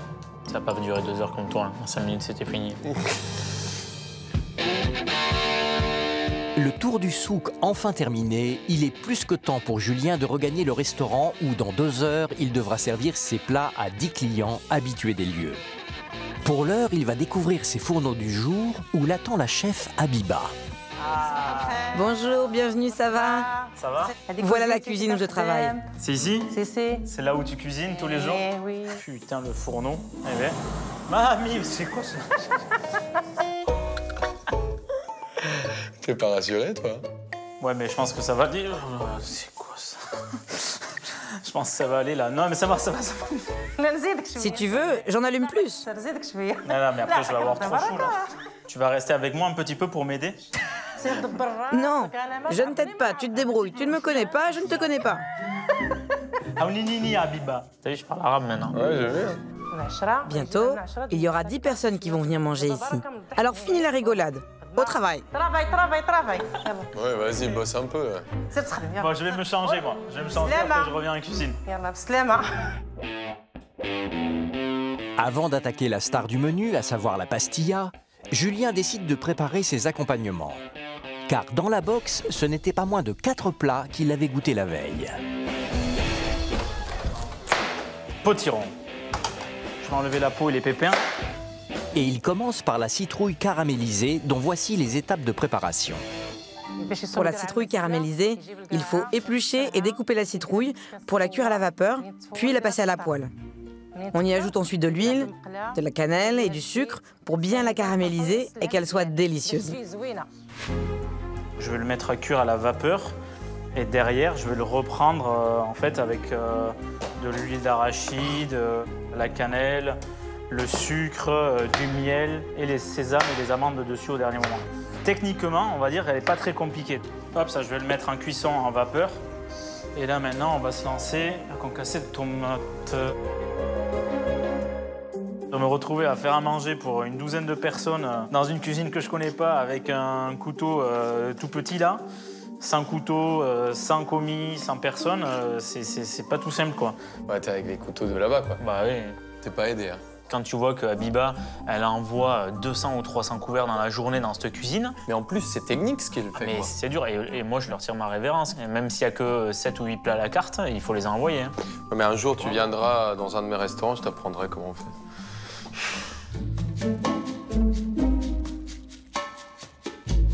Sortir les poivrons là. Je les ai plongés dans un bain d'eau pour enlever la peau facilement. Je suis arrivé ici pensant goûter un plat et le refaire. Là, j'ai la pastilla et j'ai 3 autres plats à côté. Donc même si c'est que des légumes et si c'est que des entrées que ça paraît très simple, les poivrons et les aubergines, ça va me prendre 1 heure de temps quoi, par exemple. Donc je fais pas le malin. Il va falloir que j'accélère. Mes poivrons, je les taille comme une mirepoix, donc en petits cubes. C'est ce que j'avais à peu près dans la salade. Et ça, je vais les mélanger avec ma compotée de tomates, de l'huile d'olive. Je vais rajouter un peu de piquant. Hop, les aubergines, un peu comme les poivrons. Et je vais tailler des gros cubes comme ça. Et je vais mélanger donc les aubergines avec la concassée de tomates. Je vais ajouter du cumin, vu qu'ils en utilisent beaucoup dans leur cuisine, je suppose qu'il y en a eu là-dedans. Surtout avec les aubergines, ça se marie très bien. Du piment, parce que c'était très pimenté hier. Potiron. Il y avait énormément de cannelle, énormément de sucre, c'est-à-dire de miel. Ben, on voit là déjà tous les filaments que je retrouvais hier. Donc on va laisser ça compoter. J'attaque les pastilles maintenant. Et voici justement les produits qu'il a commandés le matin même au marché. Bonjour. Ah, c'est les pigeons, c'est ça? Mais... Ah ouais, c'est un beau cadeau ça. Il y a les plumes.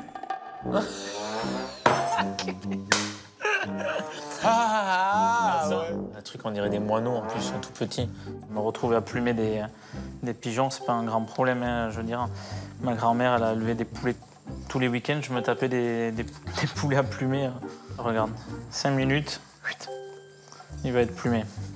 Si on m'avait dit il y a quelques jours que je me retrouverais à Fès en train de plumer des pigeons, sans déconner. Passer le doigt dedans, sortir les entrailles.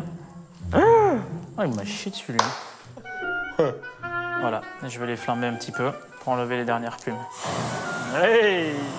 T'as failli te faire la barre. Hey, allez, on y va. Pour réussir ces pastillas aux pigeons, les étapes de préparation sont extrêmement précises. On met les pigeons dans la cocotte, on y ajoute du sel, du gingembre, du poivre, du safran, de l'huile et on laisse mijoter à couvert. À part, on fait revenir les oignons avec le persil, la coriandre et les œufs. Une fois que les pigeons sont cuits, on y rajoute du sucre et de la cannelle. Maintenant que je vais enlever les cuisses, parce que j'ai vu hier que j'avais les cuisses entières dans la pastilla, je vais lever les filets. Les filets, je vais les faire isoler. Je vais faire revenir mes cuisses et les filets. Je vais mettre dessus du sel, mettre un peu de piment, je vais mettre un peu de gingembre en poudre, de la cannelle, ça c'est sûr, je l'ai senti, et un tout petit peu de ras el hanout. Ça, je ne vais pas en mettre beaucoup parce que je ne suis pas certain qu'il y en avait. Voilà, je vais bien faire colorer. Et je vais mettre une pointe de safran. C'est sûr qu'il y en avait. Quand je vois la couleur qu'il apporte, c'est super beau, super gourmand. Et je vais ajouter 4-5 carcasses. Ça va apporter du goût au fond de sauce. Maintenant, j'ajoute mes oignons et l'ail haché. Mettre le couvercle. Je vais laisser cuire ça à couvert. Ah, viva! La baisse? Ça va, Dieu merci. Julien, qu'est-ce que tu as mis ici? Là, j'ai mis les pigeons. Les pigeons. Et les pigeons. Tu fais bien le pigeon quand même. C'est pour la pastilla. Eh? Ça va pas? Ça va pas? Ça va pas. Pourquoi ça va pas? Le chef Julien a tout mélangé, alors qu'il faut faire 2 préparations différentes. Moi, j'ai tout foutu ensemble dedans. J'ai tout mélangé, j'ai tout mis dans les pastillas, moi. Ah non, j'ai vu qu'il y avait les oignons, mais je pensais pas qu'elle les avait cuits à côté. Non? Tu veux goûter? Goûte.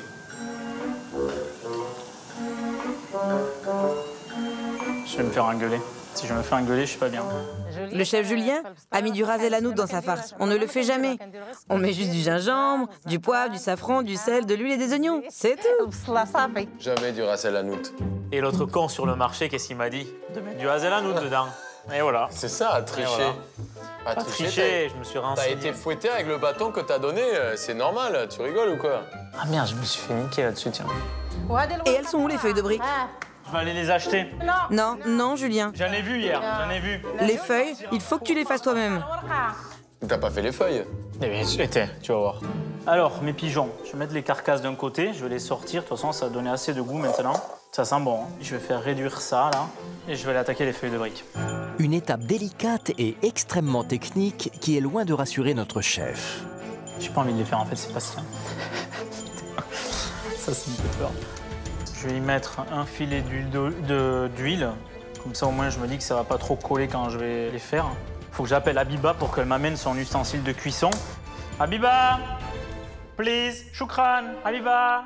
Habiba! Habiba! Donne-moi la pastilla! Julien, c'est bien ça ou pas? Non. Pourquoi vous faites toujours la tête quand je fais des trucs? C'est pas possible, ça. Putain, t'es pas rassuré, là. Un petit torchon de soupe. Oui, très important. Comme ça peut prendre feu.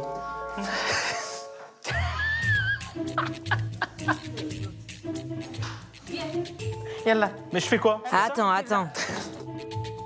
Ah ouais, c'est à commun. Non, mais ça, je l'ai vu, mais c'est impossible à faire, ça. Vous me faites rire, vous. Julien, regarde attentivement. Mais t'as de l'aide? Eh bien sûr. Mais tu peux pas faire ça, toi, t'es marrant, toi. Mais tu peux faire des têtes de poisson en saumure avec un glaçage de mes deux. Je comprends pas quel est le délire de cette émission. Comment ça s'appelle? David contre Goliath et on attache les mains de David? Bravo. Allez, à ton tour. Parce que là, si j'ai bien compris, il faut mettre la pâte... Allez, faut que tu me fasses la gueule. Ah, la première, je l'ai réussi, regarde. Oh, le chantier. Mais c'est quoi ça?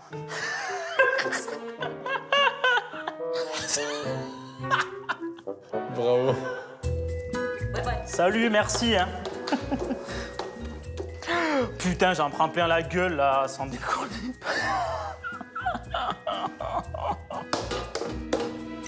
Tiens, voilà ton truc, tiens. Qu'est-ce que tu veux faire avec ça, là? Non, mais là, et puis il faut en sortir 10, là. Comment je fais? Oh, ça ressemble à rien, mes trucs. Ah. Ah, ça y est. Ah non, ça y est pas. Il crame les doigts, en plus, hein. Oh. Picasso pourrait le faire, mais un cuisinier, non. Attends, mais c'est infaisable. C'est infaisable. Ça se voit pas hein, que c'est ma première fois. Hein. Ça se passe tellement bien que c'est du pur bonheur. Allez, on va essayer d'en faire une un peu mieux que les autres. Celle-là, elle est fine. Hein. Elle n'est pas ronde, mais elle est fine.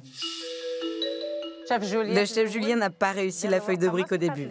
Il s'est battu jusqu'à s'épuiser. Mais au final, il l'a réussi. Alors bravo. Oh, qu'elle est mignonne. Ah, elle a rougi. Elle a rougi en le disant et tout. Tu l'as payée, elle aussi. T'as vu comment elle était fière de moi? T'as vu comment elle était fière de moi? Les feuilles de briques terminées, Julien finalise la farce qui va venir les garnir. J'ai mes cuisses de pigeon que je vais découper. Je vais pas les hacher trop fin. Et je vais rajouter ça dans mon fond de sauce. Et ça va me donner ma farce à pastilla. Donc là, j'ai mon jus qui est bien chaud. Je vais mettre mes pigeons. Je vais mettre du miel. Mes œufs avec le persil et la coriandre. Et là, ça va venir lier, en fait, faire comme une brouillade. Ça sent super bon. J'ai vraiment les mêmes odeurs qu'hier. Il y a un truc qui me manque là-dedans qui est très important, c'est les amandes. J'avais beaucoup d'amandes hachées. Donc là, je vais les faire dorer dans beaucoup d'huile à la marocaine. Hein. Donc là, il faut que j'ai vraiment une belle coloration. Regarde, elles étaient très dorées. Hop, je laisse sortir.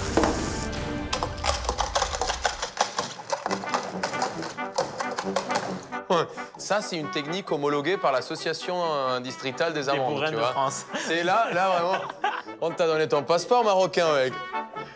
Et voilà, et là le bourrin. Hop, je vais mettre des amandes là-dedans. Donc là, on est dans la farce. Je vais rajouter un peu de miel. Et ensuite de cannelle encore.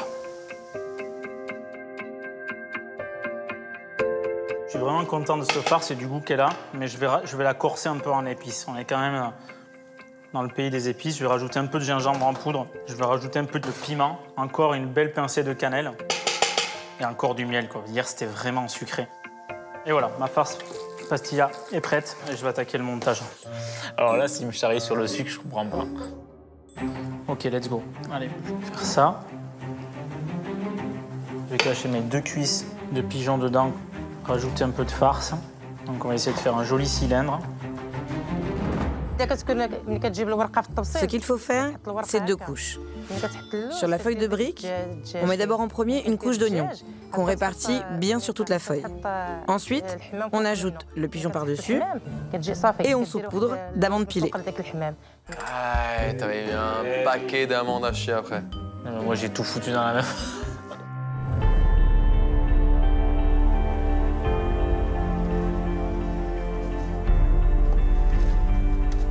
Et voilà, on est arrivé à faire ces petites pastillas-là. Il est temps pour Julien Duboué de passer au dressage des 3 salades qui accompagneront cette pastilla. Je vais me poser 2 minutes, très important pour les goûter. À commencer par la salade d'aubergine. Là, je crois qu'on est pas mal. Je vais rajouter un peu de piquant. Pour moi, je l'ai déjà, mais hier, c'était vraiment très piquant. Maintenant, je vais passer à la tomate. On va voir ce que ça peut donner. C'est bon. Gardez un peu de persil pour dresser, ça je suis prêt à dresser. Je vais amener le potimarron, je vais finir l'assaisonnement et pour moi en cuisson on est bon. Maintenant, il faut que j'arrive gustativement à avoir exactement ce que j'ai senti hier. Alors, j'ai déjà dû mettre 200 grammes de miel et je vais en mettre encore. Là, il faut vraiment que je le fasse au goût de la clientèle locale. Dans sa salade de citrouille, chef Julien a mis du miel au lieu du sucre. C'est une erreur. Ah là, c'est le drame. C'est le drame, mais moi je pense que ça va leur plaire, tu vois. Tu vas les toucher. Je vais toucher le fond, oui. Le miel à la place du sucre, je vais me faire défoncer. C'est sûr qu'ils vont le sentir. Et Habiba, Habiba, Habiba, Habiba. Ah, joli. C'est possible de mettre ça au four? Il y a un four quelque part? Non, on l'emmène au four public, comme font beaucoup de Marocains de Fès. Mais c'est loin, il faut que tu marches. C'est pas ici? Mais moi, il faut que j'envoie là, il faut qu'on les aille où? Habiba? Oui. J'ai besoin de cuire, moi, là-bas. Ah, qu'est-ce que c'est, ce délire-là? On va où, là, Habiba? Oui. Tu as vu ça? La meuf, elle a un four derrière, elle a jamais allumé de sa vie. C'est là? C'est à côté? C'est à côté? Voilà. Hein? C'est quoi?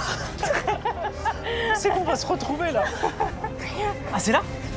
Et tu m'amènes où? J'ai pas envie de manger des gâteaux maintenant, moi. Salam alaikum. Ah, incroyable. Bonjour. Tous les jours, tu amènes les trucs ici pour manger. La pastilla, on la fait cuire dans un four à bois pour qu'elle soit bonne et croustillante. Dans le four de la maison, c'est pas bon. Beaucoup de Marocains de Fès la font cuire ici. Mais c'est magique, ça. C'est super. Ah, c'est vrai, je peux venir pour les mettre au four? Ah, super. Génial. Partir en courant pour cuire un plat qu'il faut que je serve dans 7 minutes exactement, c'est quand même la folie. D'arriver chez ce boulanger qui a le four qui est plein à craquer, quoi. Et moi, j'enfourne mes pastilles à côté de 3 ou 4 sortes de pains différents. C'est magique. Merci. Allez, viens, on repart au boulot. Donc là, t'as quoi? T'as 10-15 minutes? Là, je repars en courant en cuisine, finir, et après, je vais les chercher au dernier moment, quoi. Bon, elle m'a laissé, j'ai des pastilles au four, mais pour 5-6 minutes, maintenant, ça me laisse 5-6 minutes pour dresser toutes mes entrées. J'essaie de faire ça joli, parce qu'hier, c'était hyper méticuleux, quand même, mine de rien. Voilà, les sésames, non. Un coup de couteau, il y avait. Il faut que j'accélère, faut que j'accélère. Je dis que c'est des trucs plutôt simples. Et là, il me reste à peine 5 minutes et j'en ai 20 à faire comme ça. Il a chaud le lapinou quand même, hein? J'avais pas réalisé que c'était aussi minutieux en fait. Le coup des amandes, des coups de couteau, des graines de sésame grillées. Mais tu croyais que j'allais t'envoyer quoi? Dans un lieu où c'était cadeau? Ça va être plus simple. Alors qu'en cuisine, le chef Julien Duboué se presse de dresser ses assiettes, sur la terrasse du restaurant, les 10 clients habitués des lieux sont déjà attablés pour goûter les plats préparés par la chef marocaine, avant de juger ceux du chef français. Et le temps presse. Julien, oui. Allez, les gens t'attendent pour manger. Regarde-leur, dépêche-toi. Faut amener là tout? Allez, faut servir. Regarde, non, c'est bon. T'as vu les branlées qu'elle me mettait là? Il n'y a que ça qui marche avec toi. Putain, elle était pas contente, hein. Allez, cette fois-ci, c'est la bonne. Bon appétit. Habiba, je vais vite au four chercher les pastillas, d'accord? Elle est là, le boulangerie. Alors, elles sont où, mes petites pastillas? On peut les prendre? Oh là là, que c'est beau, ça. C'est mon petit torchon, voyons voir un peu l'histoire. Hein. Oh là là, c'est top. Oh, le bruit. C'est bien comme ça, non? C'est sûr? C'est vrai? C'est comme un Marocain? C'est la même chose? C'est vrai? Eh oui, allez, je m'en vais. Ouais, ça donne vraiment envie. Il n'y a pas de secret. Quand tu mets les pastillas devant le feu de bois, tu peux y aller qu'en 10 minutes, les trucs sont croustillantes sans avoir desséché ta farce à l'intérieur. C'était magique. Allez, petites pastillas à prendre. Je vais mettre le sucre glace. Donc là, je me retrouve dans le speed. Il me reste 5 minutes avant d'envoyer ces pastillas et je me retrouve avec la chose la plus minutieuse que j'ai à faire depuis le début de la journée. Donc il faut quand même que je prenne le temps de le faire avec douceur et avec une main féminine, on va dire. Moi qui suis pas un fan de la cannelle, et je crois que je n'aurais jamais autant utilisé de ma vie. Pour une première pastilla, je suis plutôt content. Chef Julien est un homme bien. Pour quelqu'un qui n'a jamais fait de plat marocain, il s'est bien débrouillé. Félicitations et bravo à lui. Eh oui. Eh ouais, mon grand. Elle est là, ma petite Habiba. C'est bon, ça. Voilà la pastilla. Bon appétit. Merci.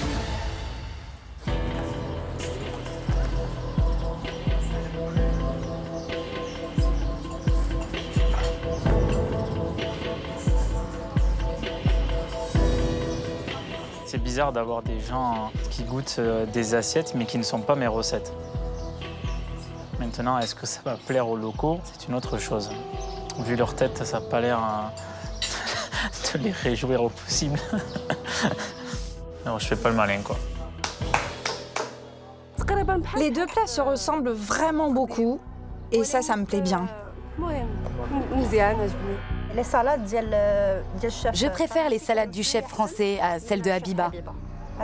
Dans la salade de citrouille, ça manque de sucre, mais c'est quand même mieux que quand il y en a trop. Oh! Oh là là, c'est beau ça! Dans la salade de poivrons d'Habiba, il y a plus d'huile, alors que dans l'autre, moi je trouve qu'il en manque un peu. Mais oui, mais bon, j'ai déjà mis 18 litres.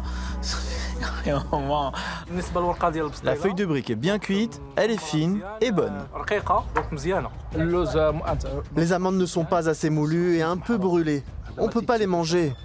La pastilla, il faut qu'on voit ici 3 couches. Ces 3 couches, c'est très très important. Si ce n'est pas 3 couches, ce n'est pas la pastilla traditionnelle marocaine.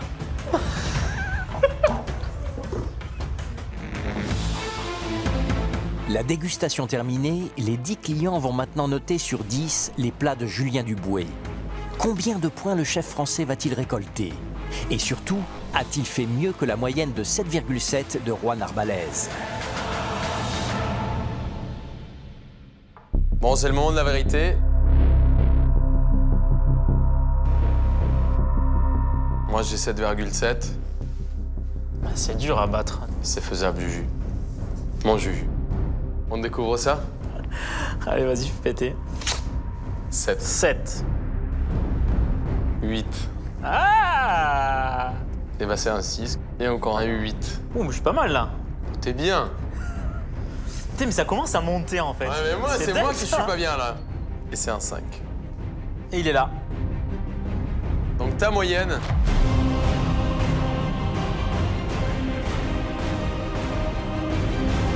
est de 7,2. En dessous. Franchement, ouais, on s'est vraiment tiré la bourre jusqu'au bout, quoi. Ah ouais, pour moi, t'avais gagné. Cette fois-ci, c'est passé. Écoute, vivement la prochaine. On verra. Bravo.